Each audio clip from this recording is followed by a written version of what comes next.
And they like questions like, what do you think? Or why do you believe that?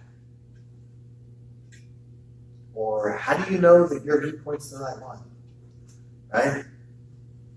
People who are in this style, they're not scared by questions like that. They don't shy away. They love questions like that. It's those kind of questions that like get them revved up and get them going. I love to have conversations like that with people. Even if it's all about God. I just enjoy it. Some of you, like Paul, like to think through and argue your point of view.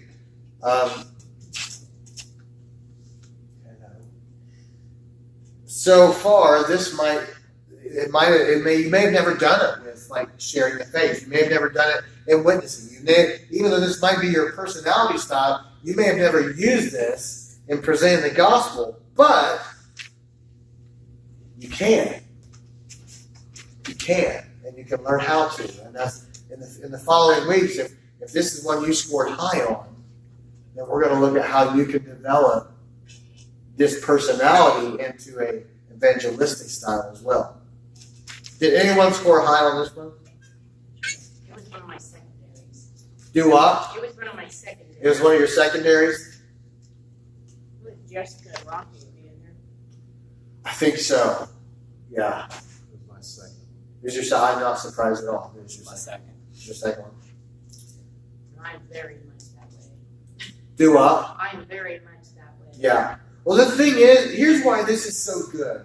Because, we live in a world especially where it's increasingly secular. It's called postmodern or post-Christian, but whatever the term, people have good questions that need good answers. And so, while the gospel does need to be declared the way that Peter did it on the day of Pentecost, the gospel also needs to be defined and defended. And that's what people who are of this style, they excel at doing. At defining it and defending it. And so like someone who is agnostic or an atheist might respond well to this particular style. If they're open. If they're open. That's the thing. They've got to be open, right? So we need more. We need all of these styles, and we definitely need this style. Paul talked about it in 2 Corinthians 10:5. He puts it like this. He said, as Paul puts it, he will demolish arguments and take captive every thought and make it obedient to Christ. That's kind of the mindset of this, right? To pull apart arguments that are anti-Christ and to use intellect and philosophy and reason to do it. So you said Jess and Rocky. Anyone else have anyone that popped into their mind that you're thinking, this isn't my style, but I know someone whose style this is? If you can think of them, write them down. Okay, let's move on to the third style here. And this is the testimonial style. And the biblical example we're going to look at is the blind man in John chapter 9. This is a man, you're probably familiar with the story. He had been blind since birth. And he used to sit by the side of the road and beg for food until Jesus came by.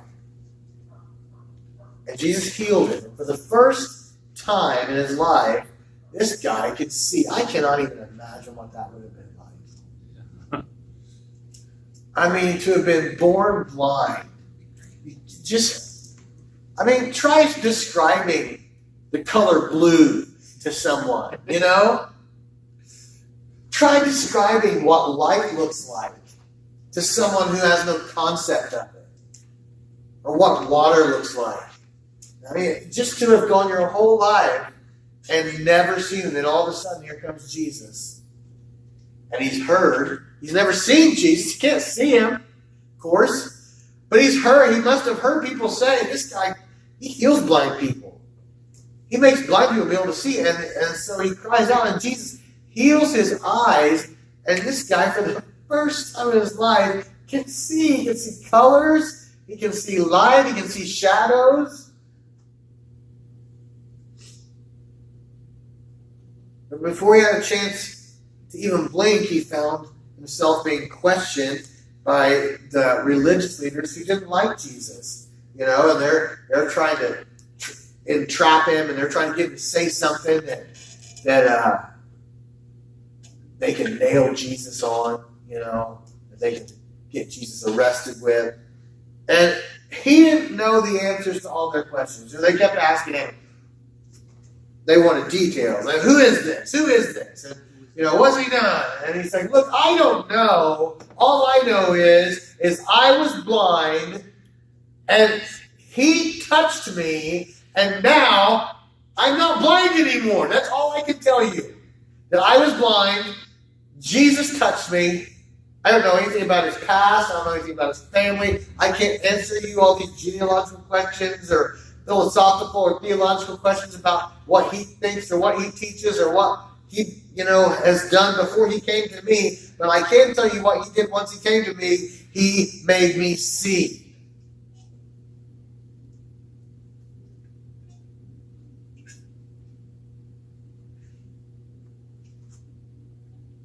That was all he needed to know. Often, we put all this pressure on ourselves to know what we are like. I don't want to share Jesus with someone because what if they ask me a question that I don't know the answer to? Well, they probably will. But look, it's pretty hard to argue with someone's experience. My pastor used to say, the man who has an experience with God is never at the mercy of the man who just has an argument against God.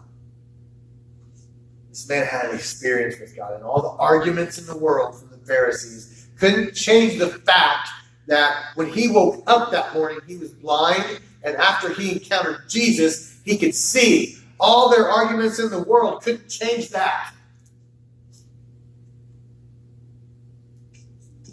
That's why testimonies are so powerful. That's why they're so important. That's why people who have this style can be so effective because, look, they don't have to have a degree in divinity. They don't have to have a doctorate in theology. If they've had a real, genuine experience with Jesus and they're able to articulate that and share it in a way that's just authentic and genuine, it moves people. Let's look at some of the characteristics. They're clear communicators. They're compelling storytellers. And I love this one. They're good listeners. They're good listeners. That last part's important because those with this style don't want to just talk about their own experiences. They want to relate their journey, their spiritual experience, to the life of their listener. They learn how to best do this by getting to know the other person. Right? They listen to that person talk about their life. And as they're listening for things that they can relate to. Things that they have in common. Things that are similar. It's one of the things that's so effective about Celebrate Recovery is when you come into a place like Celebrate Recovery, you're coming into a place where there's a lot of people who will look at you and go, yeah, me too. Me too. It's powerful.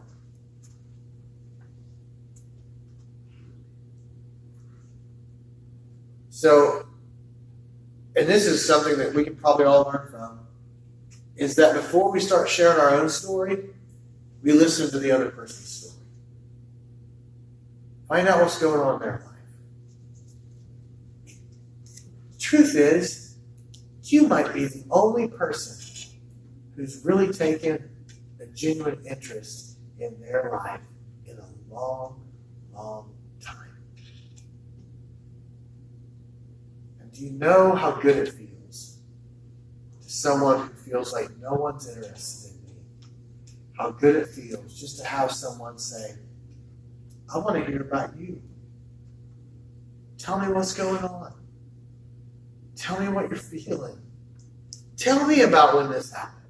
How did you come to feel this way? How did you come to believe what you believe? I want to know. It's like water to a desert. It really is. They come alive. And the other thing that will happen is they'll be more willing to listen to you once you do start sharing if you have shown some genuine concern and been interested in them first. Remember who your friends listen to? Your friends.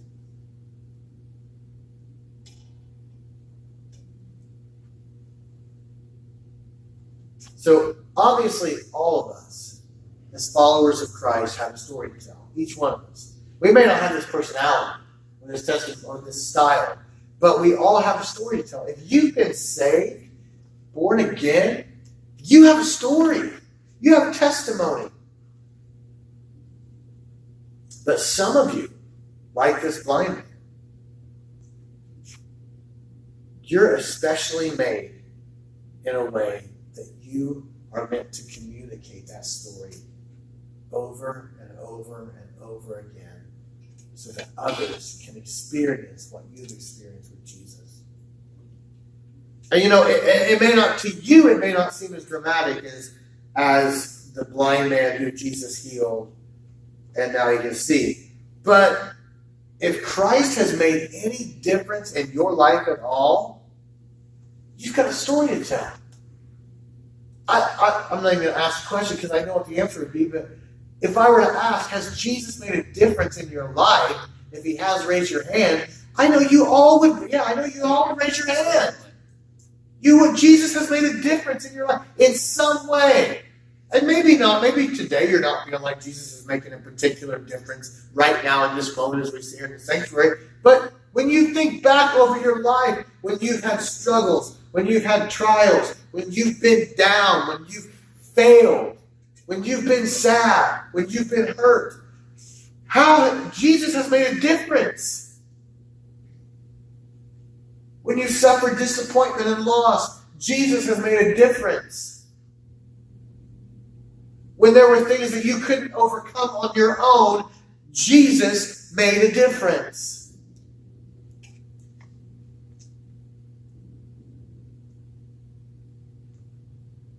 When you didn't know who you were, or didn't like who you were, Jesus made a difference.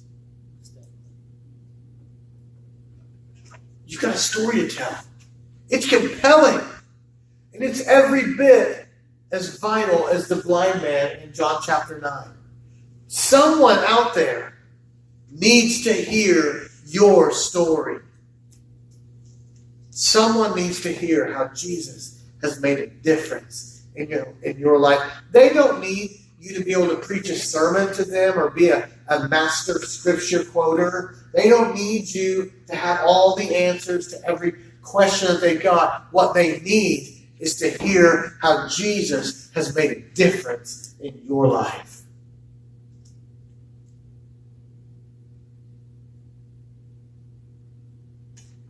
Did anyone score high? And was this their highest one? Anyone? This was their highest? Second to highest? Second to highest? This is your highest, Jake? This is my highest. Yeah, buddy. Was it your highest ever? Yeah. Yeah. I'm surprised with those characteristics.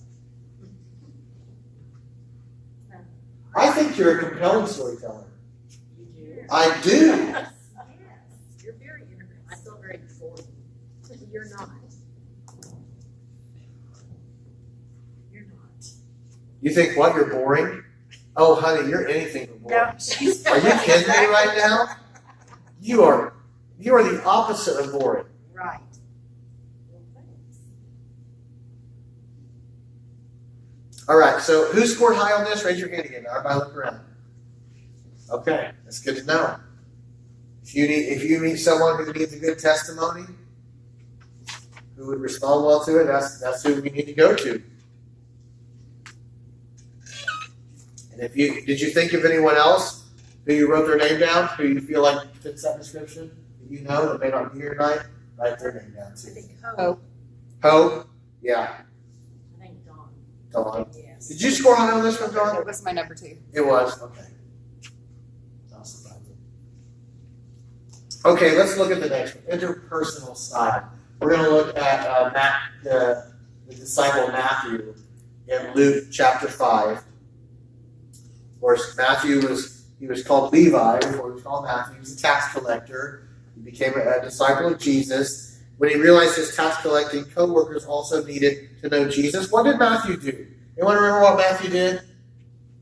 He threw a big party in his home. Remember? Yes. After he met Jesus, and he was like, "Hey, all my friends who are tax collectors, they need to know Jesus too." So I love it. He didn't say, "Hey, come to synagogue with me," right? He didn't invite him to church. That's not what he did. He said, "I'm going to have a great big party at my house. I'm going to invite all my friends, and I'm going to invite Jesus, and I'm going to introduce Jesus to all my sinner friends at this party at my house." I love that. So he threw this banquet in his home. He invited the guys from the office, right?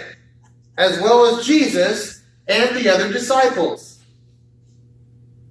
This was no ordinary party, though. Of course, we know this was a party with purpose. Or what we like to call a Matthew party. Sometimes we just need to throw a Matthew party. Wouldn't that be cool? Yes. Kind of I like it. It was his way of deepening his relationships and influence with these friends that he'd worked with for so long, and also a way to let them rub shoulders with Jesus and the other disciples. Now, how can we do that in today's world? How can we do a modern example of this? Any ideas? Yeah? Well, I've gone to lunch before, like with the girls I work with in BU, and a lot of them aren't in church or Lord, but I like to go out and just kind of kick out with them. Yeah. I'm thinking like crazy stuff. You know, I read the new Nike ad with that dude who won't stand up for the national anthem. I can't remember his name. But one thing I like about it, it says, I haven't watched it, but I read a line from it. It says, "It's only crazy until you do it." And it's fun. And, well, but what they're saying is, you know, okay, a daycare here, a Christian daycare center here in Orange County. It's only crazy until we do it.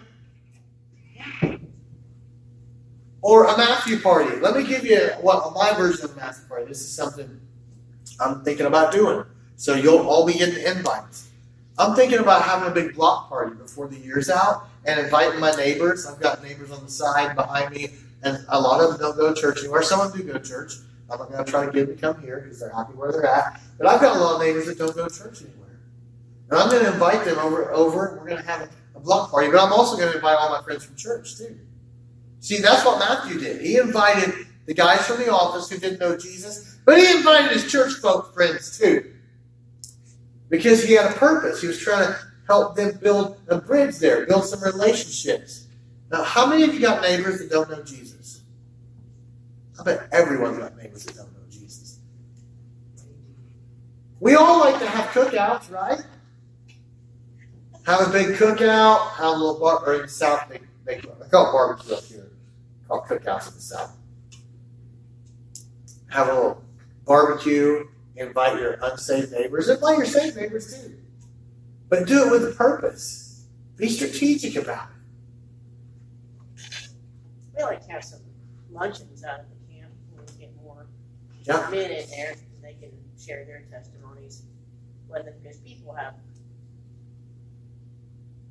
odd ideas of people who have drug addictions. Yeah. You know, that they think they're out in orbit somewhere instead of just being an individual that's made wrong choices, you know.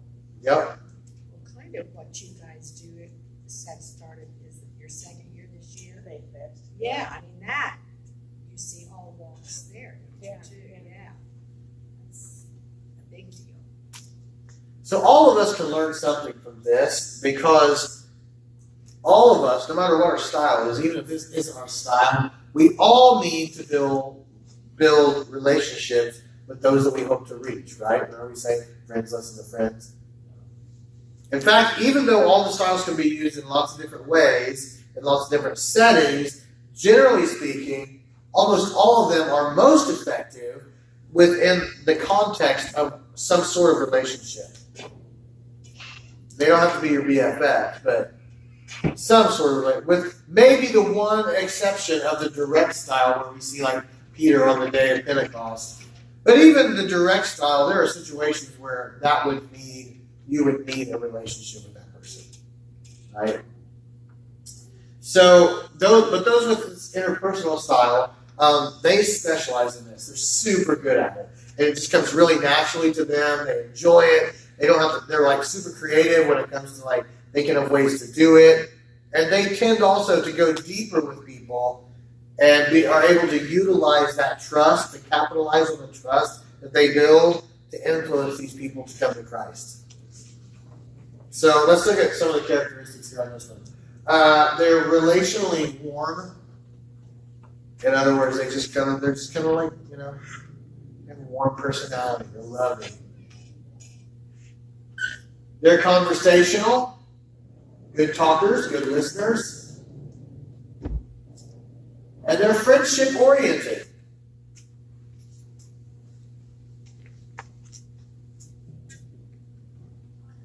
Focusing on people and their needs more than ideas, accomplishments, or even current events. They're really focused on people and people's needs. So was this anyone's top scoring one? It was? Sweet. Here's your number 2. Yeah. I believe that.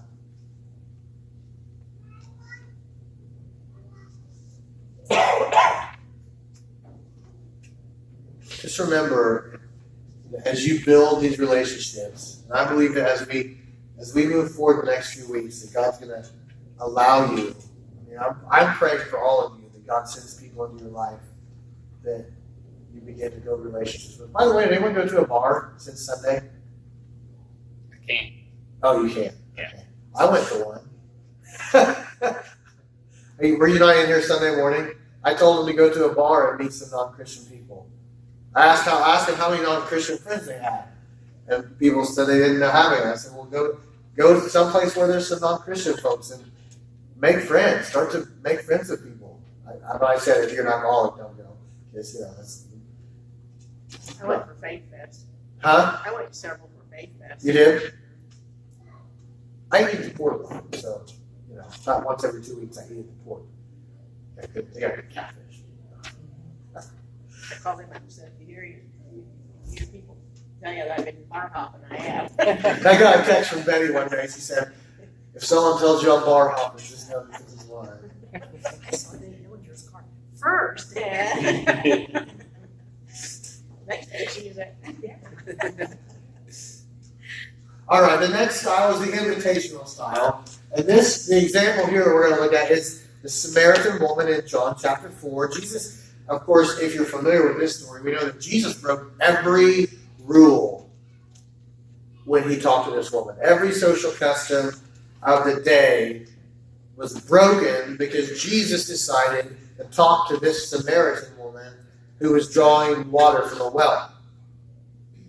Why did he choose to do that? Because she mattered to him, and she mattered to the Father. She mattered more than customs. She mattered more than some religious idea. She mattered more than what people would think about him or say about him. That's why when I say, I say jokingly, but I'm serious, we need to go to places where people who don't know Jesus are. And I know, like Betty made a joke, if you hear on bar hopping, you know what? If you go to a bar, if I go to a bar, there's probably going to be someone who will see me there that'll get on Facebook and make some stupid snide comment about seeing a pastor in a bar. But I got to tell you that I look at this story and I see how Jesus just didn't care what people would think. His own disciples were like, why is he talking to her? He did it anyway because she mattered. Friends, the people in those places, they matter to the Lord. And many of them are in a place like a bar because they're trying desperately to drown their pain or drown something, or they're there because they have a terrible habit that they have no control over, and it just completely dictates their life. Yeah. I think it was on Facebook I read there was some of the pastors' wives went to strip clubs. Yes. And talked to built a relationship with the strippers. With the girl strippers. Yeah. Yes. Yeah. Yeah, it wasn't a Chippendales club, Mom. Yeah. Got her head in the gutter. Yeah. I actually thought the same thing when I read the headline. I thought, because the way the headline read, I think it was intentionally sort of trying to get your attention. It was like, pastor's life with a strip club. And I'm thinking, what? But it's a great story. Powerful. They built relationships with these girls. And they found out something that I thought was really, really awesome.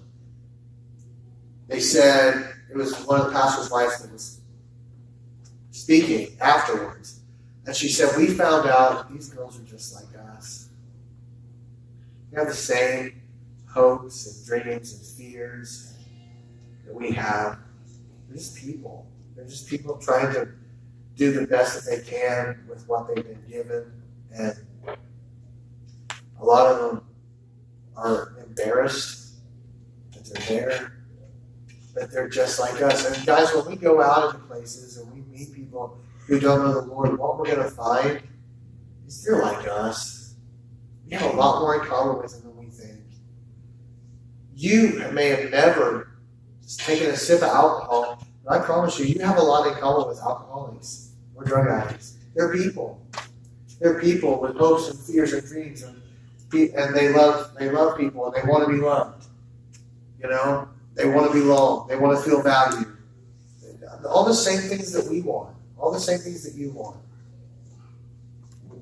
And I think too often in the church, we get on our high horse and we think we're so much different. We're not. We're not any different.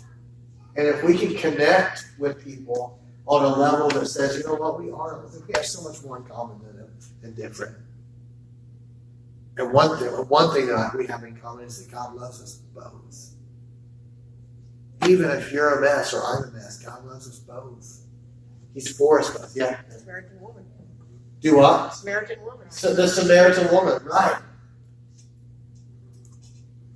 She mattered to him. And after starting a conversation with her and steering it towards spiritual topics, you notice he didn't start out talking about spiritual things, did he? He didn't just go up to her and say, are you a believer? Do you know where you're going to go when you die? He said, hey, can you give me some water, please? She was already drawing water. He just talked to her about what she was already doing. And in the course of that conversation, Jesus found a way to turn it to a spiritual topic. And the story ends with the woman running back to town and telling her friends about the conversation. And then she said, you need to come back here with me. Come to the well. Listen to what he has to say. And many of them accepted her invitation. They accepted her invitation as a result of her efforts. Some of them became followers of Christ. One of the things that you may miss about this story too, is that woman was there by herself. Do you know why she was there by herself? Because it was customary in that day that women would, when there was a well outside the city, women would go together in groups. They would travel. It was safer, for one thing. There's safety in numbers. And they would go together. It was sort of a social thing. Women would kind of like go to the mall, right? Like how women like to get together and all go shopping or do whatever you ladies like to do. Well, this was one of the things that women did. They would get together and they would go to the well outside the city. They would gather water together and help each other carry it back. The fact that the woman was there by herself tells us that she was an outcast.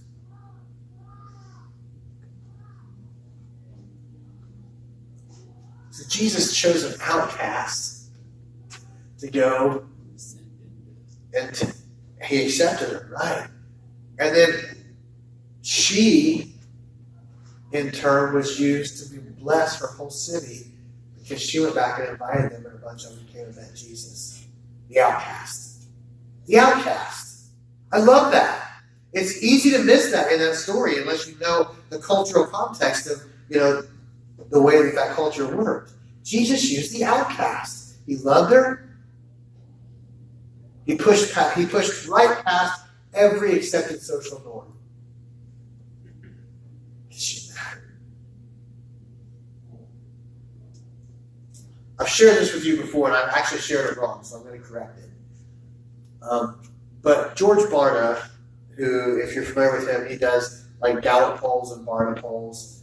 He took a survey, a national survey of unchurched adults, and indicated that 25% of them would attend a church if a friend ever took the time or made the effort to invite them. That's 1 in 4. 1 in 4. Those are good odds. Do you know 4 people who don't go to church? Who don't know Jesus? The statistics say that if you would invite all 4 of them, then at least one of them would come. Imagine that for a moment. 1 in 4 of our friends would go to church if we, not some stranger, if we would invite them to go with us. Maybe invite them, maybe say, I will come pick you up. I've said this before. Offer to take him to meet Casita after church. Offer him a free lunch. It's hard to turn down a free lunch. Never believe it.